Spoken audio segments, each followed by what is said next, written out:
Bates Heads, what's up? It's your boy, the OG, Soda Pop Kid, coming to you direct. And I wanted to do a video, a walk around of this new building here. I know y'all want to just see more than just pictures. Going to walk around, got my boy Dre here. He always seems to show up when it's time to demo. That's all I'm going to say. He's supposed to help me put these in, but, you know, he gave me the reason why, man, so I forgive him. Because he wasn't listening to me on the phone. All right, and my boy Sean Russell, I'll give him the props. He helped me put them heavy ass things in, and I know some of you guys has put in subs that way over 100 pounds. So 90 pounds putting them in a wall is different from laying them downward. I'm gonna tell you that much. But we got them in. My boy Ron Allen, aka Tate, helped me put the baffle in, but me and Tate did the barter system. You know, I gave him a free haircut. He was happy to come down there and help me get that baffle in.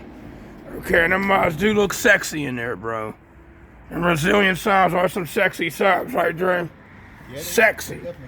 Definitely sexy. All right, let me show you the amps now, because I had 9 12s last year and 9 Stetson Bravo Bass Flex and Pedans AKs. Now there's only 6 in there. It's giving me more room to be able to get in there and grab stuff I need to grab. So it's a clean look, real clean look. I had to do the amp rack all over again, and it's just, you know, boom, boom, boom, and boom, boom, boom. You know what I mean? But everything is looking pretty good. You know, yada, yada, yada. Everything's looking pretty good in there. All right, so with that being said, you can see the battery and everything else real good. Like real good. All right. And I got the Resilient Sounds, you know, Neo 8s in here, and I got the Neo 4-inch bullet tweeters in here, Resilient Sounds. This is what got me my 4th place in World Finals last year, man. These things is loud. I've just been playing around with them and tuning them. These things get stupid loud. So I'm feeling them. And like I said, and what I wanted to talk about was, okay, you guys was asking me, we drove around today. It's cold. It went from 80 degrees yesterday to 40 something today, which sucks. Pennsylvania weather sucks. But we was driving around. It's always good to have my boy Dre because he's a second pair of ears. We like almost got the same ears when it comes to listening to doors and frequencies. And he approves of these 15s because the cone area, well, 15s play low. They pick the lows up better. So that's what the difference between these are. The 12s are more punchy because 12s are punchy. But these things pick up the lows like no other. You know what I mean? The punchiness, they alright.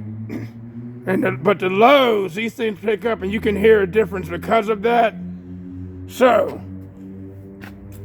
Dre's opinion is on thinking what scores I might hit. He's thinking that I might hit 63s. I'm saying that if I do get 63 or higher, like I did when I put the 12s in, I'll be okay with that.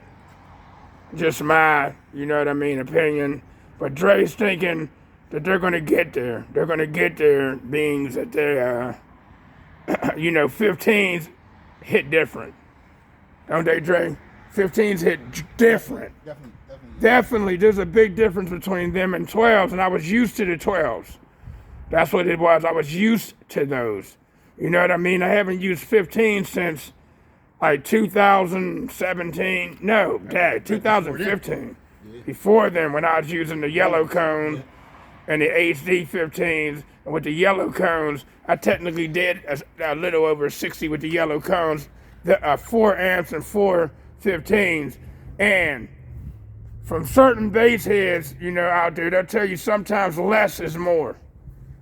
Because everybody is kind of riding me because I had 9 12s and 9 of those AKs.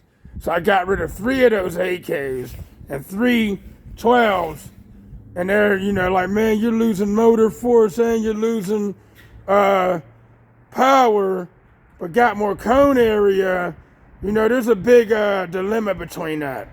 But like I said, us listening, and this is only the second time I come out here listening to them, and they seem to be opening up faster than them 12s were.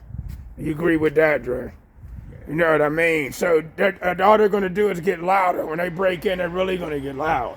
And then they're barely moving, which means the top port that I have on here, the subs are across the same plane, and the top port, which means they're probably not going to jump the gap.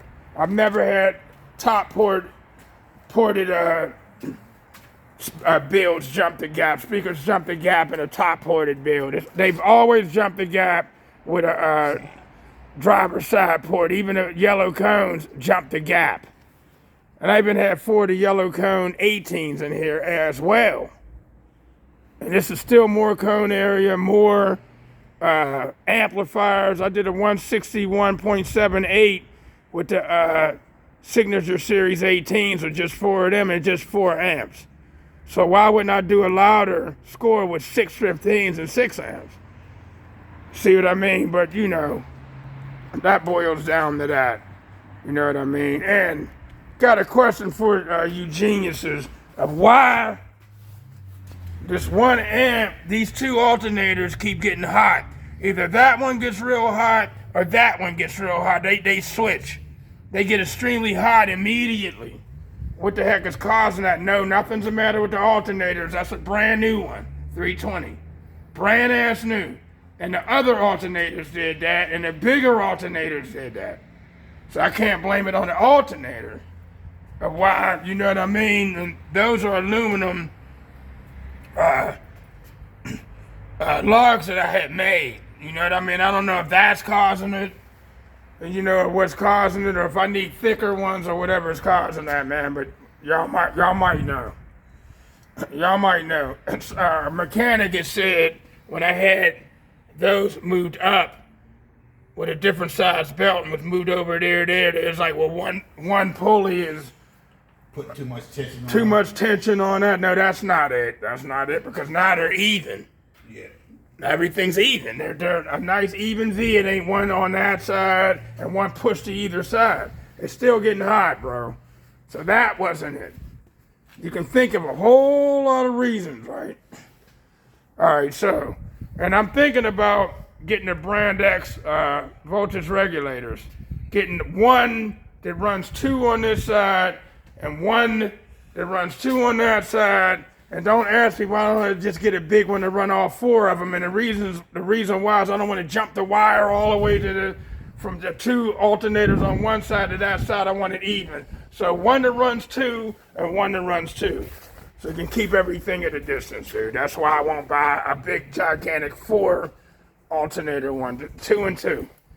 And then I ain't got to be setting those all the damn time. You know what I mean? Point blank. So I'm getting ready to do that as well. And that's what I wanted to show y'all. The setup in here, and it sounds good. But the difference between it, a couple of guys had asked me, but the difference is the 15s play lower. They capture lows real quick. And the 12s was capturing that punch. Yep. So the certain songs that I was jamming to, they sound totally different.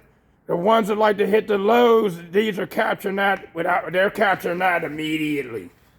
Immediately. You know what I mean? I just got to get used to 15s again, that's all. I wish I had enough room for 6 18s. It would have been 6 18s. You know what I mean? But this car, I'm getting to the end of my ropes and messing with this car, so I'm going to need to find me a truck. I want a truck now so I can do a 4th order bandpass in a truck. And then it's going to be a dilemma with that. Why don't you do a 6 order? No, do a 4th order. No, do a 6 order. I was told by one of my boys, Devin Crawford, the 4th order has more bandwidth than the 6 order is made for, especially for lows and lows. But I like both. I like punch and lows. So if I ever get a truck, I'm going to do a 4th order in it first. So it can have that bandwidth and more cone control. I was told that the 4th order has hella cone control. But the cone control on this is good because they barely move, according to my boy Dre. Because he was watching, he was paying attention to how they were moving, but then they're still new as well. So my question is, can 15s, even if they're the same wattage, handle more than the smaller subs because they're bigger? You know what I mean? Some of y'all might know all that theory. And I was asking other questions too, but we just sat in here and tested stuff out, man, like the slope. Minus 24 dB being louder than minus 6, minus 12, and minus 18. And then we was hopping from a low pass filter being 80 hertz or 70 hertz. We was jumping between that too, trying to see which one actually sounded better. Yada, yada, yada, yada. But I'm taking opinions, man. I'll just make the final decision. All right, that's why I did this video. We're 10 minutes in. I don't want to go too long. And this is cold out here, man. We was getting demoing anyway. We was demoing anyway, man, because I just was anxious, man. I haven't had no bass. We was demoing in the cold. I don't care. Wasn't we, Dre? Freezing. We didn't care, man. We just want to be out here. But the next time I do come out here, it will be warm.